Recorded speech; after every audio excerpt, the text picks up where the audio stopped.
CBN Amazônia Manaus, 101,5 FM.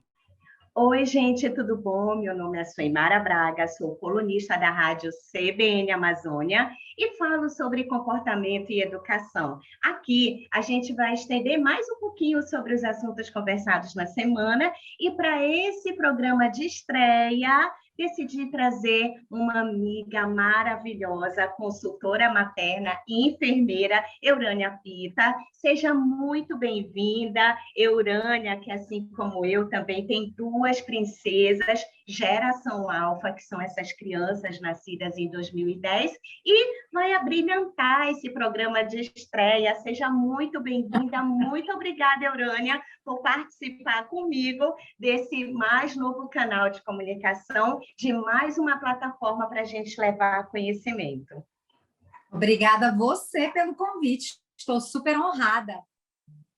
Muito obrigada a você, Eurânia, e eu já vou te perguntando. O tema da semana é: como é que fica esse isolamento prolongado no comportamento de crianças? As crianças que sofreram muito durante esse período não têm como elaborar essas emoções da mesma forma que a gente elabora, né? Então, crianças que passaram por medos, inseguranças, perdas de todas as naturezas, né, Eurânia? Perdas de vidas, direta, indiretamente, de família, de amiguinho, medo, insegurança. Como é que fica esse emocional? Estudiosos do conhecimento, psicólogos e especialistas, eles têm mergulhado nesse assunto para que a gente possa saber como que essas crianças, esses adolescentes vão controlar e vão utilizar essas emoções no futuro. Por aqui foi meio perrengue e não tem sido fácil administrar. Por aí, Eurânia, como é que anda o emocional das suas crianças?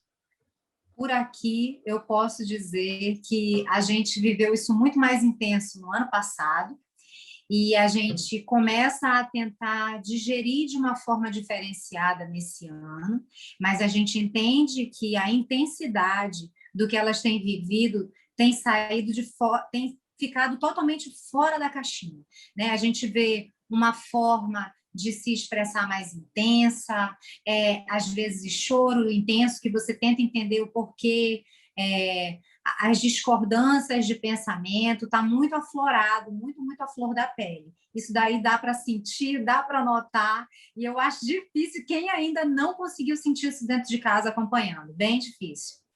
Quantos anos elas têm, Eurânia? A mais velha, recém-completada 13, e amanhã, 9 anos, a Isabela. Ai, que legal! Então, parabéns antecipado para a Belinha, uma fofa. Então, você tem aí duas gerações, uma alfa mesmo, né? Dentro desse contexto, crianças nascidas em 2010 e uma entrando na fase aí da pré-adolescência. Difícil administrar tudo isso, né, Eurânia? E você me falou de um ponto super importante e que me chamou a atenção, que é a parte do choro do nada, do choro inesperado. Por que você acha que acontece isso, hein, Eurânia? A criança está lá e de uma hora para outra, puf, ela deságua em lágrimas, por exemplo. Ou fica mais irritada, né? Isso acontece aqui em casa também. A exaustão do confinamento, ela traz isso, né?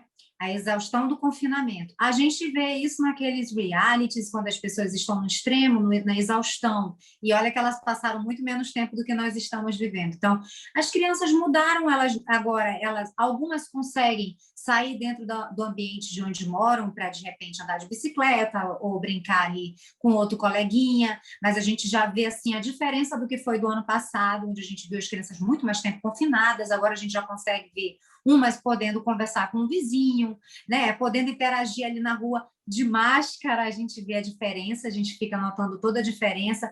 Alguns pais mantêm as crianças de máscara, outras não. Então, a gente sente que o confinamento deixa, assim, aflorada mais os sentimentos da criança. Urânia, você me falou de uma coisa muito interessante também, que é a interação, porque a gente sabe que nós, enquanto seres humanos, a gente aprende um com o outro, e o desenvolvimento, sobretudo da criança, ele é feito através dessas trocas, desse compartilhamento, o que que eu aprendo com o mundo, o que que eu aprendo com o outro, o que que eu troco com outra criança. E agora que a gente consegue flexibilizar um pouquinho, a gente consegue ter melhores trocas, né? A gente consegue resgatar um pouquinho. Você acha que esse período de confinamento em que as crianças não puderam ir para a escola, desenvolver de uma maneira a ter essas trocas mais ricas, essas experiências mais abundantes, vamos dizer assim, vão impactar como lá no futuro? Eu acredito que as crianças terão um impacto, sim, elas precisam desenvolver isso, resgatar isso no retorno aí das aulas, queremos nós que o mais breve possível, com todos os professores vacinados, todas as crianças vacinadas, olha, a gente tem que pensar positivo, né? Com Então, assim, certeza. a gente espera que elas possam, sim, resgatar esse processo, mas eu acredito que isso vai ficar incutido, porque é um ano de perda, um ano, como mesmo tu disseste, algumas crianças passaram por perdas dentro de casa, passaram por perdas, às vezes, do pai ou da mãe, de uma pessoa muito próxima, as avós, que têm um papel fundamental, muitos avós nesse período que, aliás, no século que a gente vive, os avós são muito mais presentes na vida das crianças, eles fazem parte do desenvolvimento das crianças, né, do convívio. Então, assim, essas pessoas que foram perdidas, essas crianças, elas têm uma perda maior, diferente de umas que não vivenciaram uma perda tão presente. Eu não tive perdas dentro da minha família tão presente na vida das meninas, mas elas conseguem ouvir quando a gente chora por um tio, quando a gente chora por uma tia, né? Por alguém muito próximo que está doente, que a gente se desespera. Então, acaba que você passa a sua percepção de quanto amedrontador está aí o processo do convívio aí fora, né? Então, isso vai ficando. Isso vai ficando e eu tenho certeza que esses medos, esses anseios, eles vão sendo somados, sim, e eles vão, sim, acarretar problemas maiores se não trabalhados mais cedo, né? Com certeza, Urânia. E você falou sobre a escola. Você falou sobre esse retorno, um retorno seguro, obviamente, né? E vacina é um assunto que precisa estar dentro dessa roda de conversa, mas me pareceu que você é pró-escola, né? Você acha importante esse retorno, Urânia? Sim. Olha, antes da gente viver esse processo de híbrido, um dia na escola, outro dia em casa, ou até mesmo o período que a gente ficou num sistema online total, como a gente está vivendo agora, a gente começa a ver o quanto que é importante, não é de estar cansado dos filhos dentro de casa. Tipo, agora eu estou praticamente assim, adaptada, que elas fiquem em casa estudando, eu não pego trânsito. Então, assim, a gente Nossa, se dá para adapta. acordar mais tarde, né, Dá Urânia? para dar uma adaptadinha, tipo assim, 15 minutos antes para fazer o café e já ele acordando, É diferente, né, dos verdade, outros dias. é Só, verdade. só que a gente pensa na questão do convívio, o quanto que elas estarão atrasadas em relação ao convívio social, né? Essas aulas, muitas escolas, elas optam por não ligar as câmeras, então as crianças nem o convívio dessa forma conseguem, né? Eu E estou com nós duas temos situações aqui, que uma é com a câmera ligada e a outra não. Então, você vê uma aula mais dinâmica num sistema e uma aula mais que está precisando melhorar mais e pensar nessa forma mais atual de se estudar. Então, as crianças perdem, porque elas não conseguem visualizar o colega ali do outro lado, não conseguem ver o que está acontecendo, não conseguem ter esse convívio. Eu acredito que as escolas vão ter que trabalhar isso se a gente permanecer nesse sistema por mais tempo. Verdade, Urânia. Eu quero conversar mais sobre esse assunto, porque nós temos novas formas de interação agora. Se de um lado a gente aprende com as nossas trocas sociais, as trocas sociais estão meio diferentes, né? Agora, totalmente ressignificadas, reconectadas, readaptadas, nós reinventamos a forma de interagir. Então, esse aspecto de você manter a câmera ligada te aproxima do coleguinha, mata aquela saudade. A gente tem novas formas de trocar carinho, novas formas de aquecimento. Se a gente tem a pele como substância muito importante para o nosso desenvolvimento, para o nosso acolhimento, esse contato de pele faz bem até para o nosso coração, agora a gente está ressignificando, a gente está dando uma outra definição para esse contato. Se a criança que já está saudosa da escola, se a criança que já não tem contato com muitos coleguinhas, sobretudo aquela criança que não tem irmãos, que é filha ou filho único, né? Então, se ela estuda no método que acha que é só desaguar o conhecimento da mesma forma que fazia antes da pandemia ou sem um sistema remoto, é muito complicado. Essa escola, essa educação, ela precisa se modernizar, ela precisa ver para onde que a gente está caminhando, porque as formas de interação, elas mudaram, e eu acho que eu vou usar uma palavra forte, mas é o que realmente vem à minha cabeça agora, é praticamente um massacre. As crianças estão saudosas, elas têm essas trocas, elas podem se alimentar um pouquinho daquele momento de acolhimento, com outras crianças, elas podem se ver na mesma situação que as outras crianças, e essa experiência de uma hora para outra, ela é cortada, ela não é permitida, ela é proibida. Nossa, uma metodologia que traz câmera ligada, ela vai prejudicar ainda mais esse processo de desenvolvimento, vai criar traumas ainda maiores, você não acha, Urânia? Com certeza. Você imagina, as crianças passam a maior parte do tempo convivendo com adultos. Essa é a verdadeira face do que a gente tem. Ainda mais pensando num país que nem o nosso, onde o número de um filho tem cada vez ficado mais presente. Então, as crianças que não estão tendo um irmão para ter uma troca em casa, nem que seja uma troca de fight, porque brigar faz parte do desenvolvimento que acontece também, real. né? Discordar acontece real. Então, assim, a discordância na maior parte do dia, quando chega a noite, apazigua. O espírito do apaziguamento dá-se à noite. Então, assim, Urânia. Não é? Eu sinto mesmo, eu sinto mesmo. Então, assim, elas pelo menos estão tendo uma troca, estão podendo liberar as endorfinas ali, né, com o irmão. Agora, imagina uma criança sozinha em casa, com adultos, aí ela vai para uma câmera onde estão ali unilateralmente um outro ser grandão na frente dela, e ela não consegue ver as faces que traz para ela a felicidade, que são os amigos. Não conseguem ter um momento de interação. Isso faz um diferencial grande, sim. Traz sim. E a gente precisa mudar, sim, isso antes de voltar para o presencial, né? Para trazer um pouco mais de acolhimento para o coração. É mais ou menos como se fosse uma tortura, né, para a criança. Você está ali, as outras amiguinhas estão ali também, mas você não pode olhar, não, porque o momento é só do intelecto, só do conhecimento. Triste, né? E Parece que... eu sinto... Desculpe, Urânia, pode falar.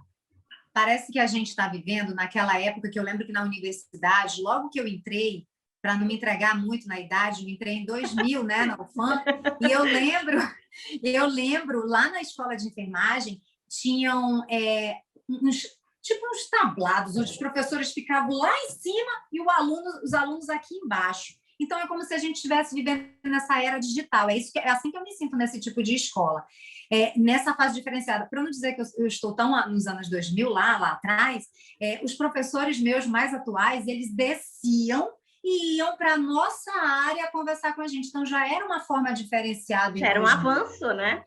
Sim, e agora a gente precisa avançar, os estudos vão avançando, né? E a gente precisa avançar junto com as crianças. É verdade. E você falou sobre irmãos, né? Eu sinto as mesmas dores e delícias, porque às vezes tendo que administrar, né, o trabalho remoto, o trabalho de casa, eu trabalho muito home office e tendo que coordenar esse acompanhamento de escola, elas brincando e às vezes passando passando num contexto em que eu esteja trabalhando, é muito complicado. Então, uma faz companhia para outra e elas crescem, elas trocam essas dores, elas trocam esses medos, essa fragilidade, ela fica um pouquinho menor. E para famílias que não têm essa possibilidade, não têm primos, não tem priminhos, quando Maria Eduarda nasceu, que ela fez 10 anos esse ano, ela nasceu dentro de um ambiente familiar que não tinha primos, não tinha nenhuma criança por perto. Então, como administrar? Que conselho você daria para aquela família que está assistindo a gente, que tem um filho só, talvez nesses 5, 6 anos, que é a fase de maior troca, de maior experiência, de maior aprendizado experiencial, e não tem com quem trocar, não tem o outro elemento criança para trocar, e ela vai brincar muito sozinha. É saudável? Traz benefícios também? Ou tá tudo errado? Olha, brincar sozinho também tem sua qualidade, né? Tem. Você desenvolve muito também brincando sozinho. O que eu deixo assim de informação é que pelo menos os pais, alguma hora, eles façam uma pausa e eles identifiquem o que a criança gosta de brincar mais ou até crie algo diferente para ela se sentir acolhida ali naquele momento. Porque é isso que eu sinto de diferencial quando eu converso com várias amigas que têm filhos únicos. Eurânia, eu não sei mais o que eu invento para brincar. Eu digo, olha, às vezes não precisa ser uma brincadeira nova.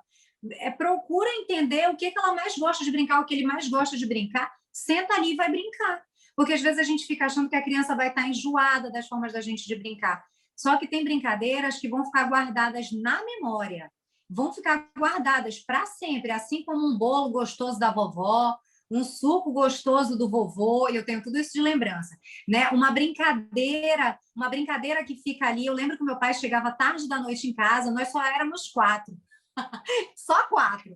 Então, assim, eu lembro que ele fazia cada brincadeira com a gente, assim, brincadeira simples, não tinha nada de brinquedo, de tabuleiro, nesse tipo para brincar, não era tipo brincadeira. Pega, pega, esconde, esconde, e assim, são brincadeiras que ficam na nossa memória, né? Então, é criar dentro do processo que a criança gosta. Gosta de pintar? Então, vamos desenhar junto, né? Gosta de jogar? Vamos jogar junto, né? Aí as pessoas pensam assim, jogo? Será que jogo é saudável? Só jogo de tabuleiro tá valendo? Mas eu acho que tu ainda vai falar sobre essa questão, né? Não, eu acho que é super incrível o que você está falando, porque não é só o brinquedo caro, não é só a tecnologia. Como você falou, é ir para a rua. A gente sabe que nós ainda estamos, né, num confinamento, que nem todo mundo pode ter essa liberdade ou vive essa realidade, mas a gente pode inventar, imaginar, criar. E esse tempo de qualidade que você falou é importantíssimo, Eurânia. Essa troca, esse olho no olho, nós estamos resgatando, ou pelo menos a vida, né? Nem tudo, né? A pandemia é terrível, mas a gente tem que aprender também. Ela tem que traz tirar ganhos, e os ganhos que essa pandemia, se a gente, né, puder elencar, pode realizar ou pode trazer para a gente como reflexão esse tempo de qualidade, ou seja, isso tudo fez com que a gente parasse, refletisse e pensasse, será que eu estou tendo tempo de qualidade? Será que eu estou acolhendo? Será que não é hora da gente resgatar esse olho no olho, essa brincadeira, essa memória afetiva do bolo da vovó que você falou? Aqui, minha mãe mora comigo e e a minha sogra, ela é muito presente também, então elas têm essas trocas, elas ligavam durante aquele período mais hard, né? mais pesado, que a gente não podia estar muito em contato, mas novas formas apresentadas até para os nossos idosos, né? Para as nossas vovós.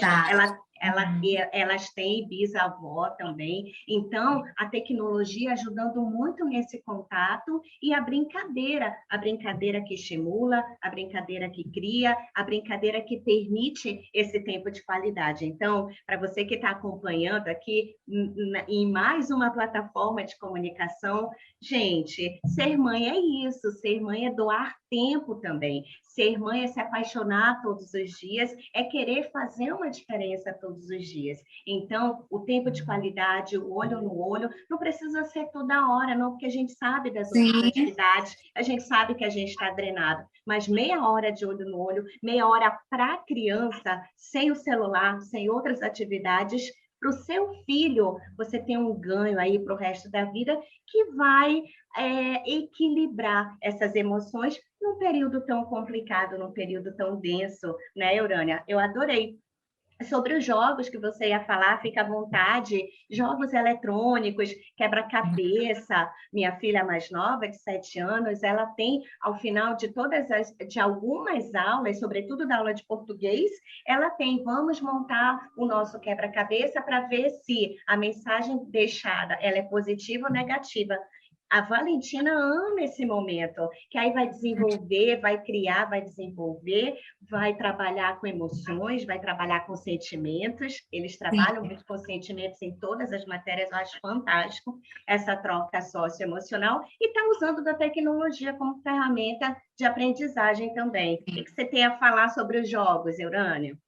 Pois é, as crianças desse período, desse século, são as crianças 4.0. Não são nós lá atrás, não são. Então, assim, a gente tem muito aquela coisa de trazer assim, na minha época era muito melhor porque a gente brincava de tal forma. Hoje em dia as crianças querem brincar de jogos. Tudo bem que a gente tem um período de delimitação em telas, até muito falado pelos cientistas, pelos estudiosos, os oftalmologistas, o quanto de tempo de tela a gente pode delimitar. Mas a gente entende que as crianças estão num tempo de tela maior porque elas estão estudando num sistema online e elas param em algum momento do dia também para brincar com os jogos. E os jogos são, sim, uma forma, por mais que sejam tecnológicos, são, sim, uma forma da criança ter uma evolução melhor, né? Tem vários tipos de jogos que influenciam muito. Se a gente for parar para pensar nos jogos também de movimento, as crianças estão muito paradas, né? Muito sedentárias, independente da massa corpórea, sejam magros ou sejam obesos, eles estão muito parados. Eles estão sempre reclamando, né? Estou cansado. Estamos enquanto família, né?